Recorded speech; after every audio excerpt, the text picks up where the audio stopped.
এটা প্রথম আলোর আজকের খবর। মন্ত্রীদের বিদেশ সফরে হোটেল ভাড়া বাড়াতে পররাষ্ট্র মন্ত্রণালয়ের প্রস্তাবে আপত্তি অর্থ মন্ত্রণালয়ের।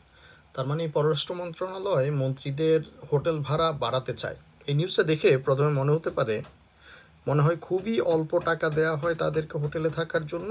একটু ভেতরে যদি রিপোর্টটাতে যাই তাহলে যেটা দেখতে পাবো, এই যে এখানে লেখা আছে না, এখানে লেখা আছে বর্তমানে মন্ত্রীরা বিদেশ সফরে প্রতিদিন হোটেল ভাড়া বাবদ পান $420 বাংলাদেশি মুদ্রায়, যেটা 51,240 টাকা। আর প্রতিমন্ত্রীরা পান সর্বোচ্চ $312 বাংলাদেশি মুদ্রায় 38,000 টাকা।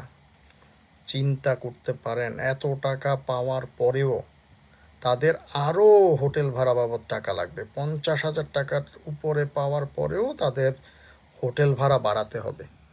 মনে হয় দেশটা একটা মগের মুল্লুক হয়ে গেছে, যেখানে দেশের অর্ধেকেরও বেশি মানুষ 50,000 টাকা মাসেও কামাতে পারে না। ভুল বললাম, হয়তো 80%-এরও উপরে মানুষ মাসে 50,000 টাকা কামাতে পারে না।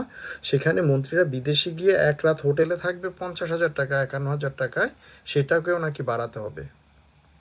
মন্ত্রী এমপিরা কি পেয়েছে এই দেশটাকে? একটা মগের মুল্লুক।